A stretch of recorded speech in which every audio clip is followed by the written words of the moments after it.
আসসালামু আলাইকুম। কেমন আছেন সবাই? আমি আপনাদের সাথে আছি পুষ্টিবিদ সানজিদা ফেরদৌস। আজকে আমার আলোচনার টপিক হলো auto immune disease. Auto immune disease হলো এমন একটি অবস্থা যেখানে শরীরের ইমিউন সিস্টেম অর্থাৎ প্রতিরোধ ব্যবস্থা নিজ শরীরের সুস্থ কোষ, টিস্যু এবং অঙ্গকে বাইরের জীবাণু ভেবে আক্রমণ করে।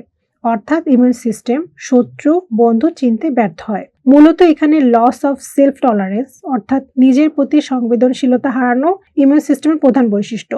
এর ফলে অটো অ্যান্টিবডিজ বা অটো রিঅ্যাক্টিভ টি সেলস তৈরি হয় যা সুস্থ টিস্যুকে আক্রমণ করে। অটোইমিউন ডিজিজ কেন হয়? অটোইমিউন রোগের মূল কারণ হলো শরীরের ইমিউন সিস্টেম অর্থাৎ সেলফ টলারেন্স বা নিজের কোষকে চিনে রাখার ক্ষমতা হারানো।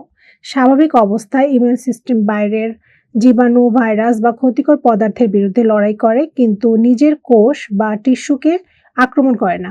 কিন্তু যখন এই সিস্টেমে বিভ্রান্তি দেখা দেয় তখন শরীরের প্রতিরক্ষা ব্যবস্থা নিজের অঙ্গ, টিস্যু বা কোষের উপরে আক্রমণ শুরু করে। ফলে অটোইমিউন ডিজিজের উৎপত্তি হয়। তো কারণগুলো হলো জেনেটিক কারণ।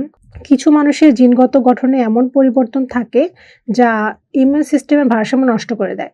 বিশেষ করে HLA হিউম্যান লিউকোসাইট অ্যান্টিজেন জিনে পরিবর্তন ঘটলে শরীরের প্রতিরক্ষা কোষ নিজ ও পরের মধ্যে পার্থক্য করতে পারে না। পরিবারে যদি অটোইমিউন ডিজিজ কারো হয়ে থাকে তাহলে সেক্ষেত্রে এই ঝুঁকি তুলনামূলক বেশি হয়।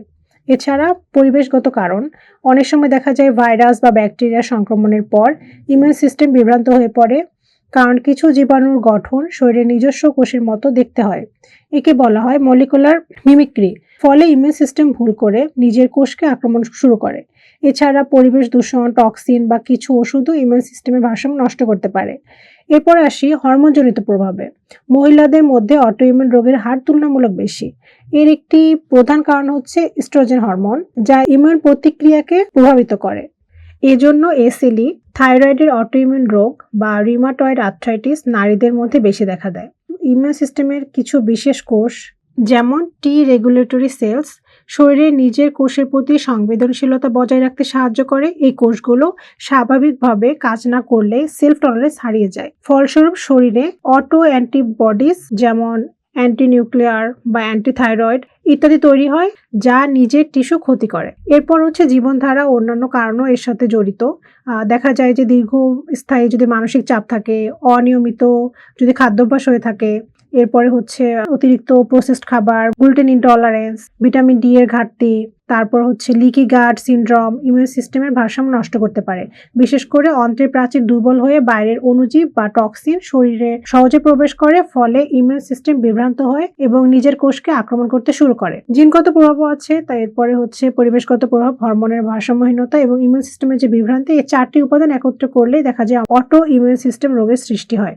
এই লক্ষণগুলো যদি আমরা এখন পর্যালোচনা করি তাহলে যেগুলো দেখতে পারবো তা হলো দীর্ঘদিন ধরে ক্লান্তি অনুভব করা, বিশ্রাম নিলেও দেখা যায় পুরোপুরি সতেজ না হওয়া, ও তারপর অল্প জ্বর থাকা এবং বারবার জ্বর আসা, পেশি ও জয়েন্টে ব্যথা, ফোলা বা শক্ত হয়ে যাওয়া, ত্বকে লালচে দাগ বা র্যাশ ওঠা, হজমের সমস্যা যেমন ডায়রিয়া, পেট ফাঁপা, পেট ব্যথা, তারপরে হচ্ছে গ্লুটেন ইনটলারেন্স, তারপরে হচ্ছে স্নায়বিক সমস্যা, হাত বা পায়ে ঝিম ধরা, দুর্বলতা, মনোযোগ কমে যাওয়া ইত্যাদি। এছাড়া অতিরিক্ত চুল পড়ে, তারপরে বারবার ঠান্ডা লাগে বা ইনফেকশন হওয়া। আর যদি অর্গান স্পেসিফিক সিমটমগুলো আমরা দেখি সেক্ষেত্রে দেখা যায় যে জয়েন্ট সম্পর্কিত যে ব্যথা যেমন রিউমাটয়েড আর্থ্রাইটিস, সকালে ঘুম থেকে ওঠার পরে জয়েন্ট শক্ত লাগা, ব্যথা বা ফোলাভাব দেখা যায়। তারপরে হচ্ছে স্কিনে বিভিন্ন ধরনের সমস্যা হয়ে যায়, স্কিন হচ্ছে খসখসে দাগ পড়ে, তারপর সূর্যের আলোতে র্যাশ উঠে যায়। তারপর হচ্ছে হরমোনের প্রভাব আছে, যেমন হচ্ছে টাইপ 1 ডায়াবেটিস, তারপর হচ্ছে হঠাৎ করে ওজন বেড়ে যায়, তারপর ওজন কমতে না চাওয়া, অতিরিক্ত তৃষ্ণা বা ঘন ঘন প্রস্রাব হয় ইত্যাদি। আর হচ্ছে স্নায়বিক সম্পর্কিত যে লক্ষণগুলো সেগুলো হচ্ছে হাত পা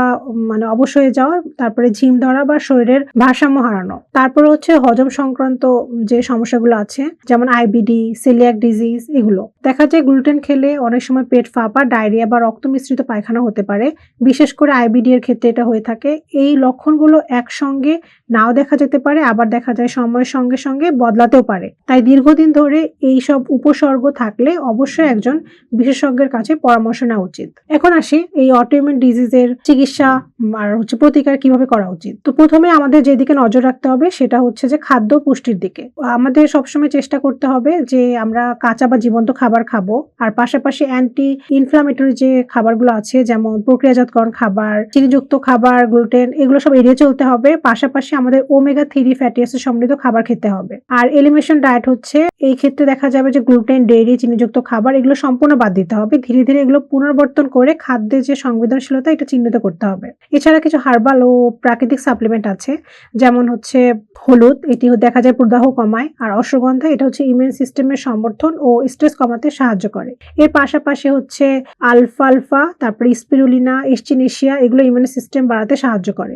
আর সবথেকে গুরুত্বপূর্ণ একটা বিষয় হচ্ছে আমাদের লাইফস্টাইল পরিবর্তন করতে হবে। তো লাইফস্টাইল পরিবর্তন করতে গেলে আমাদের প্রথমে হচ্ছে স্ট্রেস ম্যানেজমেন্ট করতে হবে। এক্ষেত্রে হচ্ছে মেডিটেশন, যোগা, তারপর ব্রিদিং এক্সারসাইজ, এগুলো স্ট্রেস কমাতে সাহায্য করে।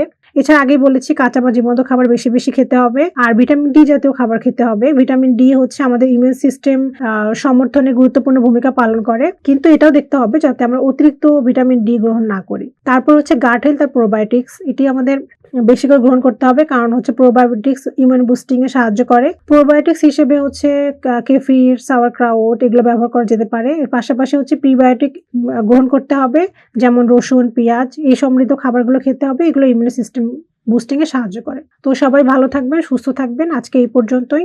ধন্যবাদ সবাইকে। সুস্থ থাকবেন, ভালো থাকবেন। প্রাকৃতিক উপায়ে দ্রুত সুস্থ হতে এবং শরীরের রোগ প্রতিরোধ ক্ষমতা বাড়াতে চাইলে বিশেষজ্ঞের তত্ত্বাবধানে আমাদের সঙ্গে যোগাযোগ করতে পারেন। ধন্যবাদ সবাইকে।